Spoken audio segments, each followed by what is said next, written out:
नमस्कार दोस्तों, story audio book Mumbai channel में आपका स्वागत है। अगर आपको यह कहानी पसंद आती है तो चैनल को सब्सक्राइब करें। तो चलिए शुरू करते हैं। पुलिस स्टेशन में। अब तक आप लोगों ने सुना कि जानवी मुश्किल से अपने मॉम डैड से जेल में मिलने का इंतजाम करती है।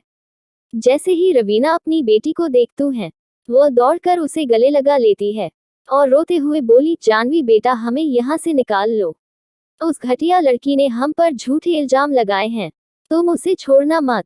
वही राजेश कपूर भी बैठे हुए बोला, तुम मेरे वकील को इन्फॉर्म करो, मुझे यहाँ से बाहर निकलना है। कुछ भी हो जाए, चाहे कितना भी पैसा खिलाना पड़े खिला दो। वही यह सब कुछ सुनकर जानवी थोड़े गुस्से में बोली, अब बस भी करो डैड, क्या आपको नहीं पता कि बाहर क्या हुआ है? यह सुनकर उन दोनों को कुछ गलत होने का एहसास हुआ। उन दोनों ने एक दूसरे की ओर देखा, फिर अपनी बेटी की ओर देखकर एक साथ बोले, क्या हुआ है, साफ साफ बताओ। तो जानवी भी वहां बैठते हुए थोड़े गुस्सेल आवाज में बोली, उस घटिया लड़की ने हम लोगों को कपूर खानदान से बाहर फेंक दिया है। उसकी मां ने शादी से पहले आपसे जो कागज साइन करवाए थी, उसमें साफ साफ लिखा था कि अगर आपने उसे धोखा दिया, उसी पल से आपके पीछे से कपूर सरनेम हट जाएगा। और ऐसा ही हुआ। आपके साथ साथ अब हम तीनों के पीछे से भी कपूर सरनेम हट चुका है। और उस घटिया धनंजय ठकराल, जो उस अनाया का चमचा है, उसने रातों रात हमारे पास से सब कुछ छीन लिया। यहाँ तक कि कपूर खानदान से हमारी सारी चीजों को भी बाहर फेंक दिया गया और हम पर कई सारे केस चलने लगे। और आपको भी कपूर खानदान से बेदखल कर दिया गया है, और मोम आपको भी, उसके साथ साथ मुझे भी। और जितने चार्ज उसने आप लोगों पर लगाए हैं, मुझे नहीं लगता कि कोई भी आपको जेल से बाहर निकाल पाएगा। ऊपर से वो घटिया लड़की मरी भी नहीं और अस्पताल पहुंच गई। और इन सब ने, उस ठकराल ने हर तरफ यह बात फैला दी है कि जो भी आपका कैसे लेगा, वह उसे भी नहीं छोड़ेगा। मैंने बहुत मुश्किल से एक छोटा सा वकील खोजा है आपसे मिलने के लिए, वरना कोई आपकी बेल करने के लिए भी तैयार नहीं था। वही यह सब कुछ सुनकर तो उन दोनों के पैरों तले जमीन खिसक गई। उन लोगों को तो लग रहा था कि यह बात इतनी भी बड़ी नहीं है, वह कुछ ना कुछ करके यहाँ से निकल जाएंगे। लेकिन उनके पीछे से कपूर सरनेम हटते ही उनके हाथ से सब कुछ चला गया था। रवीना कपूर थोड़ी परेशान आवाज में बोली, अब क्या होगा? अब तो हम कपूर नहीं रहे, अब कोई हमारा साथ नहीं देगा। वही यह सुनकर तो राजेश कपूर भी एक पल के लिए डर गया। वह जानता था कि अब वह अपने पीछे राजेश कपूर नहीं लग सकता। उसे उसकी पुरानी पहचान वापस मिल गई थी। अब वह राजेश दुबे था।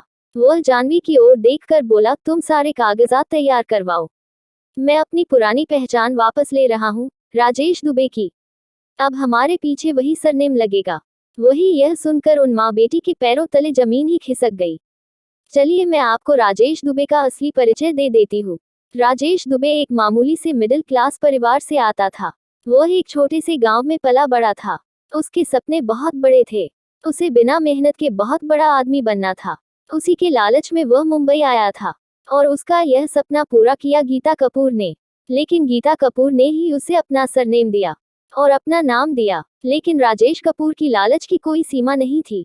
राजेश दुबे का अपना एक परिवार था जो अभी भी गांव में रहता था।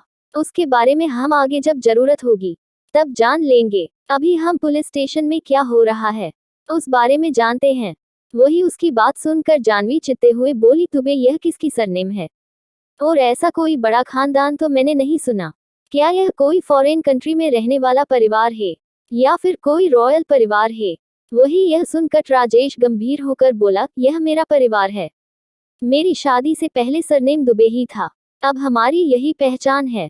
अभी आगे वो कुछ और बोलता, उससे पहले यह सुनकर रवीना किसी पागल की तरह बाल खींचते हुए बोली, बिल्कुल नहीं, मैं उस मामूली से गांव की दुबे परिवार की बहू नहीं बनना चाहती। मैं कपूर खानदान की मालकिन हूँ और मैं यही रहूंगी। तुम वो घटिया जिंदगी वापस नहीं चुन सकते।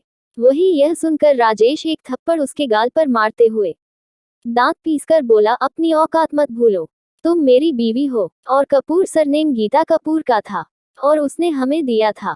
अगर उसने हमारे पीछे से हमारा सरनेम छीना है, इसका मतलब अब हमारे पीछे दुबे ही लगेगा। और भूलो मत, तुमने प्यार राजेश दुबे से हुआ था और तुम्हें मेरी पहचान पहले से पता है।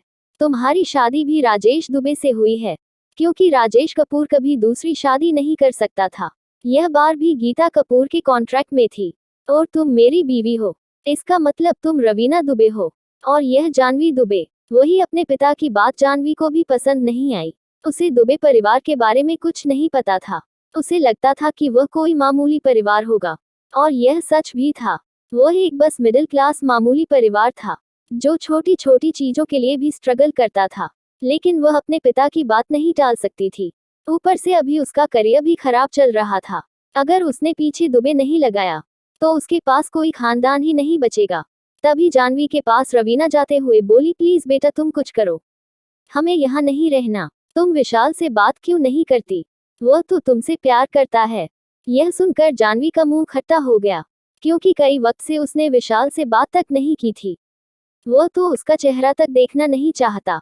और उसकी माँ कहती है वह उसे प्यार करता है, लेकिन उसे कुछ याद आता है। कुछ सोचते हुए उसका हाथ अपने आप ही पेट पर चला जाता है। लेकिन फिर उसे पॉसिबिलिटी को नकारते हुए वह ना में सिर हिला देती है और अपनी माँ से बोली, आप चिंता मत कीजिए, मैं कुछ करती हूँ। इतना बोलकर वह वहां से चली गई।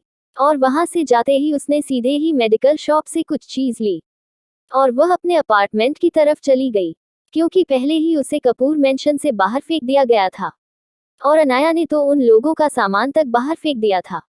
जानवी ने अपना सामान भी बाहर से ही उठाया था। अगर वह पहले की जानवी होती तो उन चीजों को देखती भी नहीं और थूक कर चली जाती, क्योंकि वह गिरी हुई चीज नहीं उठाती। लेकिन अब उसके पास कुछ नहीं रहा था और उसका जो सामान था उसमें जो कपड़े और बैग्स थे वह लाखों रुपए के थे, क्योंकि उसे महंगी चीज पसंद थी।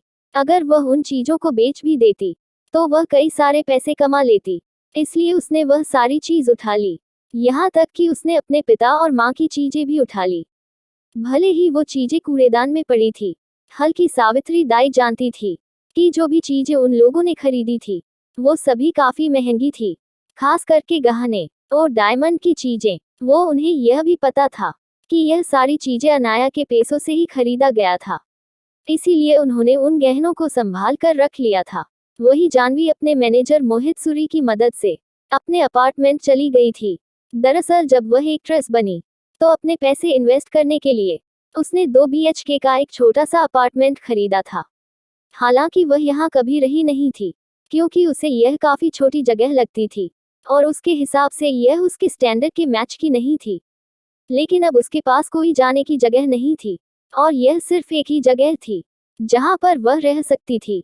और उसके लिए सबसे आसान चीज यह भी थी कि उसके सामने का अपार्टमेंट उसके मैनेजर मोहित सूरी का था, इसीलिए उसकी पसंद चीजों का ध्यान वह भी रख सकता था। इसलिए वह वहीं पर रह गई। वह जैसे ही अपार्टमेंट आई और वॉशरूम में गई और उसने मेडिकल से लाई हुई चीज से कुछ टेस्ट किया है। टेस्ट के रिजल्ट देखकर उसकी आंखें चमक गई। वह एक शैतानी चमक के साथ आईने में देखकर बोली, अब यही मेरे आगे बढ़ने का रास्ता बनेगा। इतना बोलकर वह अपने पेट पर हाथ फिराने लगी और किसी शैतानी प्लान के साथ रूम से बाहर आ गई। क्या प्लान कर रही है जानवी? और उसकी क्या नई चल है? और आगे कैसे वो अपना सब कुछ हासिल करेगी? और क्या राजेश दुबे का परिवार की कोई और सच्चाई है? आश्रम में दूसरी ओर हर्षवर्धन अपनी जान को लेकर आश्रम पहुंच चुका था। लोगों की नजरों से बचने के लिए उसने भी इस बार वही रास्ते का इस्तेमाल किया था जिस रास्ते से अनाया उसे लेकर गई थी। और अनाया ने सिक्योरिटी सिस्टम में पहले ही उसके फिंगरप्रिंट डाल दिए थे, इसीलिए उसे वहां पहुंचने में कोई तकलीफ नहीं हुई। इस बार वह अपने सेक्रेटरी को भी साथ लेकर नहीं गया था, क्योंकि वह बहुत ज्यादा इमरजेंसी में निकला था और मुंबई के हालात भी कुछ ठीक नहीं थे। प्रेसिडेंट की हालत अभी भी इतनी ठीक नहीं हुई थी। ऊपर से पॉलिटिकल प्रेशर बन रहा था और उसके सौतेले चाचा उसकी कंपनी में बहुत सारे प्रॉब्लम क्रिएट कर रहे थे। यहाँ तक कि उसने छोटे मोटे कुछ टेंडर भी लीक कर दिए थे, जिसकी वजह से कंपनी में नुकसान होने लगा था। लेकिन हर्षवर्धन की बिजनेस स्किल की वजह से उसे कोई प्रॉब्लम नहीं हुई। इसलिए उन सभी मामलात से निपटने के लिए उसने अपने सेक्रेटरी रजत को वहीं पर रोक दिया था, क्योंकि वह उस पर सबसे ज्यादा यकीन करता था और वह भरोसा के लायक भी था। हर्षवर्धन जैसे ही अनाया को अपने कमरे में लेटाता है, वह तुरंत वहां से भागते हुए बाहर घनश्याम स्वामी को खोजने के लिए निकल जाता है। वही हर्षवर्धन को इस तरह से बाहर आता देख और आश्रम के अंदर देखकर बाकी सारे लोग भी थोड़े चौंक जाते हैं, क्योंकि वह हर्षवर्धन को जानते थे। उनकी डॉक्टर दीदी के हस्बैंड के तौर पर हर कोई उसे झुककर ग्रेट कर रहा था। कुछ शिष्य तो आगे आते हुए पूछने भी लगे कि क्या हुआ, आपको कोई प्रॉब्लम है, आपको कुछ चाहिए, और क्या डॉक्टर दीदी भी आए हैं, और वो कहाँ है, क्या आप रुकने वाले हैं। ऐसे कई सारे सवाल कई लोग उसे पूछ रहे थे, लेकिन हर्षवर्धन उसमें से किसी को कोई जवाब नहीं देता और बस एक ही सवाल पूछता है, घनश्याम स्वामी कहाँ पर है। उसकी बात सुनकर हर कोई उसे मंदिर की ओर इशारा कर देता है, जहां पर घनश्याम स्वामी अपने योग में बैठे हुए थे। हर्षवर्धन तुरंत वहां पहुंचता है और घनश्याम स्वामी को ग्रेट करता है और उसे अनाया के बारे में बताता है। पहले तो हर्षवर्धन को वहां देख वो एक पल के लिए चौंक गए, लेकिन अनाया की हालत सुनकर घनश्याम स्वामी भी डर गए, क्योंकि वह जानते थे कि मेडिकल हिस्ट्री में अनाया उससे भी आगे है। मेडिकल में जो चमत्कार अनाया कर सकती थी, वह खुद भी नहीं कर सकते थे। अगर अनाया को उसकी जरूरत थी, उसका मतलब बात जरूर कुछ सीरियस थी। वो सीधे ही अनाया के कमरे में पहुंचते हैं। अनाया का पीला चेहरा देखकर ही वह समझ गई कि बात क्या है। वह थोड़ी परेशान आवाज में बोली, क्या बिटिया को जहर दिया गया है। यह सुनकर हर्षवर्धन हाँ में सिर हिला देता है। यह सुनकर घनश्याम स्वामी समझ गए कि अनाया यहाँ क्यों आए है। वह तुरंत हर्षवर्धन की ओर देखकर बोले, उसे सीधा लेटा दो और उसके हाथ की और पैर की पोजीशन सीधी कर दो और उसके सर से तकिया भी हटा दो, जैसे कोई शवासन में लेता हो। इतना बोलकर वह पास के ड्राइवर के पास जाते हैं और उसमें से सिल्वर एक्यूपंक्चर नीडल निकालते हैं। तब तक हर्षवर्धन अनाया की पोजीशन ठीक कर चुका था। घनश्याम स्वामी तुरंत अनाया पर डिटॉक्सिफाई एक्यूपंक्चर नीडल का इस्तेमाल करते हैं। यह करते हुए वह बहुत ज्यादा सावधानी बरत रहे थे, यहाँ तक कि उनके माथे पर पसीना तक आ चुका था। तकरीबन आधे घंटे तक अनाया का इलाज करते हैं और एक्यूपंक्चर नीडल जहां जहां लगी थी, वहां से हल्का हल्का काला खून निकल रहा था, जिसे देखकर हर्षवर्धन भी समझ चुका था कि अनाया की बॉडी से जहर निकल रहा है। वही पूरी ट्रीटमेंट खत्म होने के बाद घनश्याम स्वामी कमरे से बाहर निकलते हैं। उनके साथ साथ हर्षवर्धन भी आ चुका था। हर्षवर्धन अपने हाथ जोड़कर हल्का सा सर झुकाकर घनश्याम स्वामी का धन्यवाद करता है। आज वह सच में उनका आभारी था, क्योंकि अनाया उसकी जान बन चुकी थी। अब वह अनाया के बिना अपनी एक सेकंड सोच भी नहीं सकता था। और जब उसे पता चला कि उसकी बीवी को जहर दिया गया है, तो उसकी जान सूख रही थी। यह तो उसका दिल ही जानता था कि उसने इतने घंटे कैसे इंतजार किया, और पूरे रास्ते वह बस अनाया को देखे जा रहा था, कहीं वह उसे दूर न चली जाए। वहीं घनश्याम स्वामी उसका हाथ पकड़कर एक पिता की तरह उसका सर सहला कर बोले, शुक्रिया तुम्हें मुझे नहीं बल्कि हमें तुमसे करना चाहिए। अनाया हमारे लिए हमारी बेटी से भी ज्यादा एक मेंटोर है। जब अनाया यहाँ आई थी, तब इस आश्रम को कोई नहीं जानता था। यहाँ सब कुछ वीरान पड़ा था, न ही किसी को यहाँ की आध्यात्मिकता का परिचय था। लेकिन अनाया ने इस आश्रम की काया पलट कर रख दी। आसपास के 15 से 20 गांव के लोग अब यहाँ पर काम करते हैं और अपनी रोजी रोटी कमाते हैं, और यहाँ पर आने वाला हर इंसान एक उम्मीद के साथ आते हैं कि वह यहाँ से ठीक होकर घर जाएगा। यहाँ तक कि यहाँ पर सेल्फ डिफेंस और कराटे भी बहुत अच्छे से सिखाया जाता है। यहाँ के हर इंसान के दिल में अनाया की खास जगह है। कोई उसे अपनी बेटी समझता है, तो कोई उसे अपनी बहन समझता है, कोई दोस्त की तरह देखता है, तो कोई एक रिस्पेक्ट गुरु की तरह उसे देखता है। लेकिन हर कोई उसे बहुत प्यार करता है। तुमने उसकी जान बचाई और यहाँ तक सही सलामत और वक्त पर पहुँचा दिया। यह हमारे लिए बहुत बड़ी बात है, इसलिए शुक्रिया। वही हर्षवर्धन उनकी बात सुनकर मुस्कुराकर बोला, वह मेरी जान है, उसके बिना जीने का मैं सोच भी नहीं सकता, इसीलिए धन्यवाद तो मुझे करना चाहिए। फिर एक गंभीर आवाज में बोला, वह ठीक तो है, उसे कोई प्रॉब्लम तो नहीं होगी। घनश्याम स्वामी उसकी बात सुनकर हंसने लगे और उसका कंधा थपथपाते हुए बोले, तुम चिंता मत करो बरखुरदार, वह डॉक्टर एना है। यहाँ तक कि बड़ा सा बड़ा जहर उसे मार नहीं सकता, उसे कुछ नहीं हो सकता।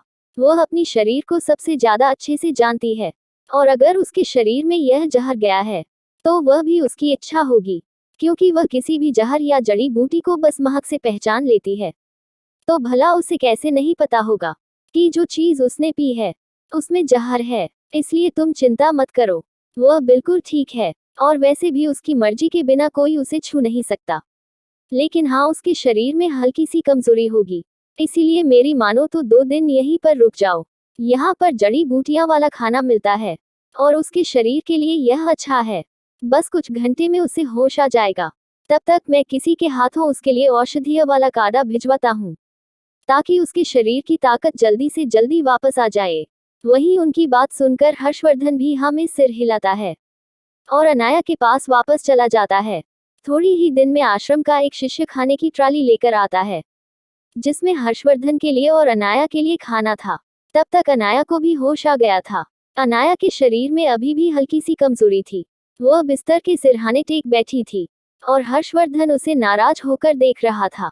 जाहिर सी बात है, अनाया की यह हरकत उसे पसंद नहीं आई थी।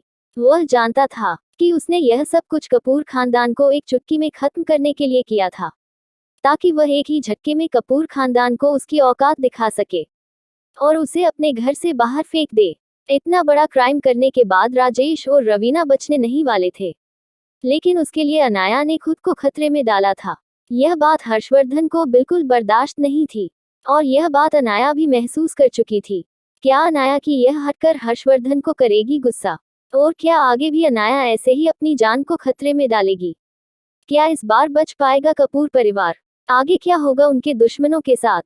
अगर आपको अगला एपिसोड चाहिए तो लाइक करें, कमेंट करें और चैनल को सब्सक्राइब करें।